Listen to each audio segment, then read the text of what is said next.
Hey, my name is Jocelyn JONAE, and this is Healing Her, a place where we take life experiences and turn them into healing lessons. So, today I wanted to talk about turning pain into purpose. This was something that came to mind a couple of days ago when I was kind of just sitting back and reflecting on life.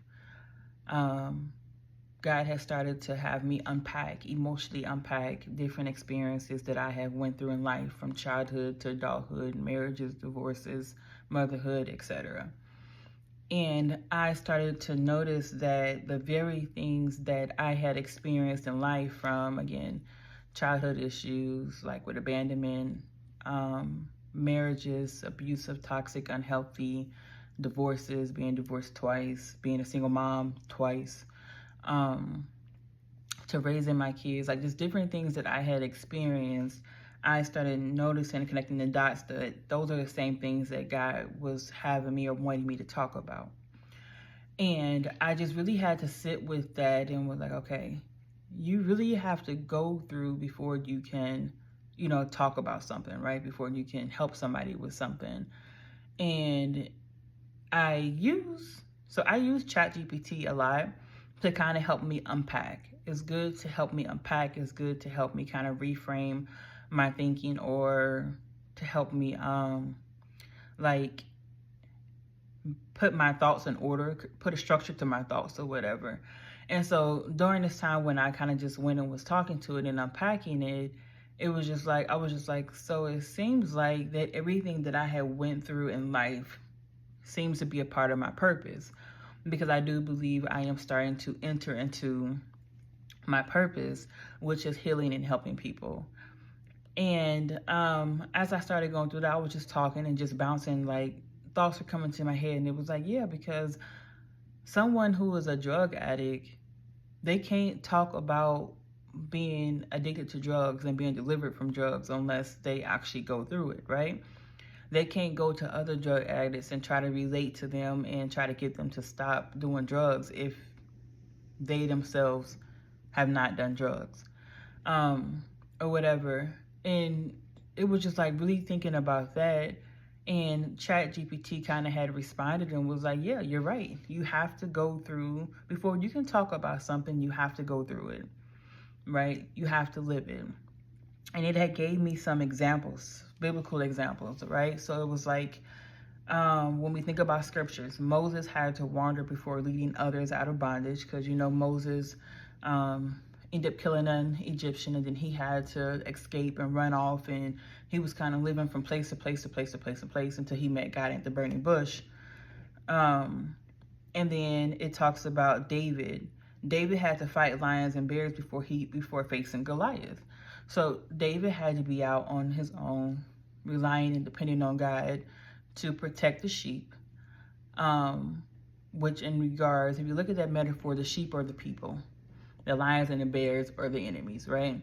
And so he had to be out there protecting them and learning how to fight and learning how to defend, and which meant he had to fight lions and bears, those that were predators that were trying to attack the sheep. If he never went through that process, then he wouldn't have been able to face Goliath, right? Because with him fighting bears, lions and bears, that helped build his confidence, his courage. That helped him be fearless. So he couldn't have done that, right? It's funny how I look at that, because when you think about that story, you had Saul's army there, you had the Philistines, and you had Goliath, and Goliath was taunting the Philistines, throwing the insults and everything. They saw him as this giant. They saw him as bigger than them. They saw him as defeat. But when David came through, David didn't see him as defeat. David didn't see his size. Only thing he saw was, so y'all let him disrespect God? Like, y'all really gonna let him do this? That's all that he saw, because he's been trained to defend his sheep, to defend people.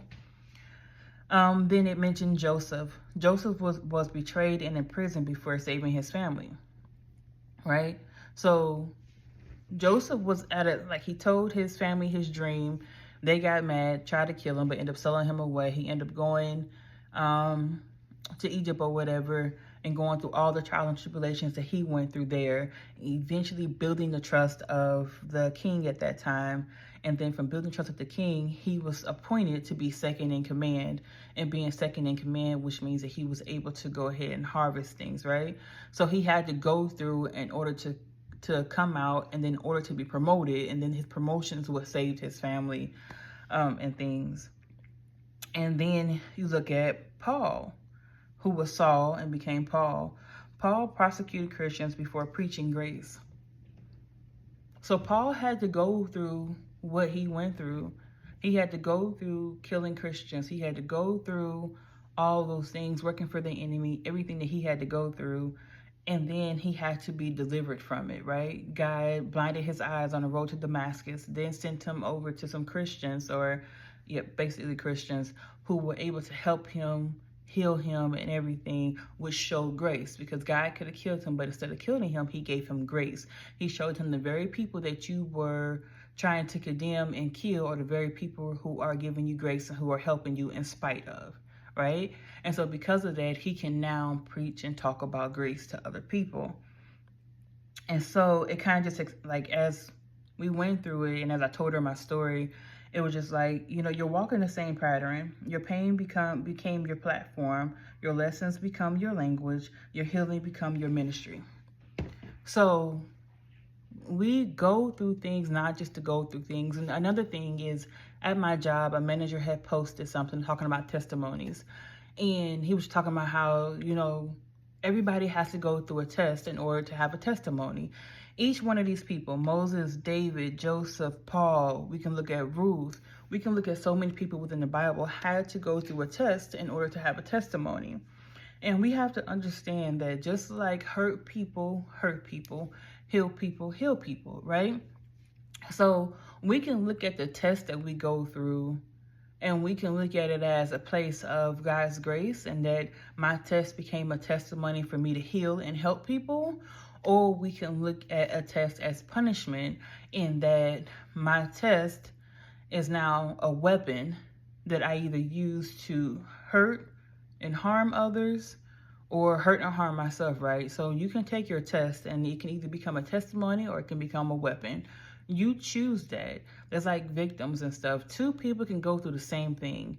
I have a history of going through abuse. Somebody else can have a history of going through abuse.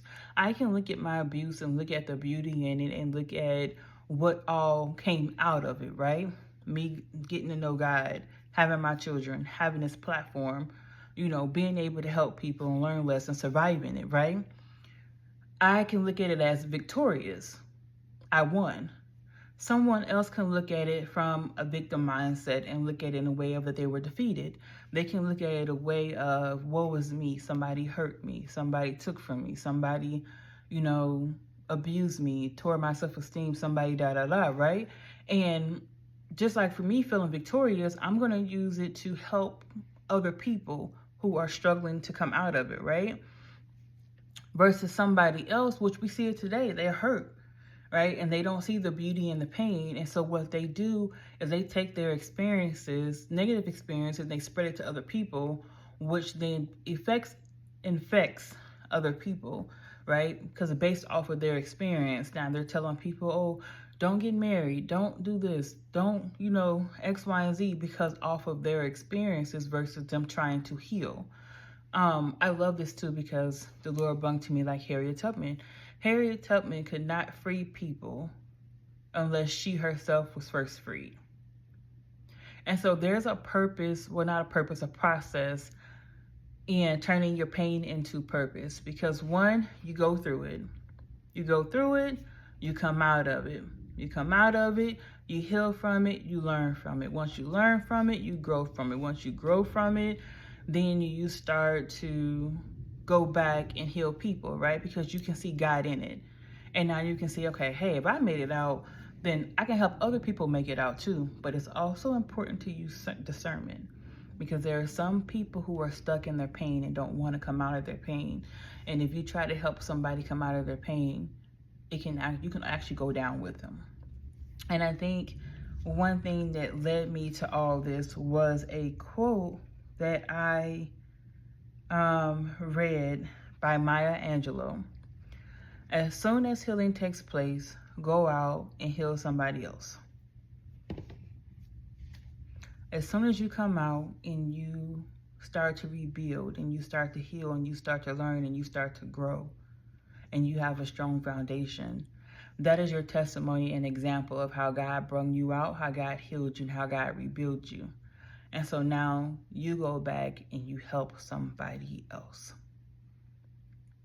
And that is really just turning your pain into your purpose. Like really looking at it, okay, I went through this. I hate that I went through this. I hate that I experienced this. I want to heal from it. I want to learn from it. I want to grow from it. But not only that, I didn't have the help that I needed to, when I was going through whatever I was going through. I didn't have the resources. I didn't have the support. I didn't have the whatever it may be. How can I now be of help, be of service, be of support to somebody else? And that's what you do. That's what this platform is for here.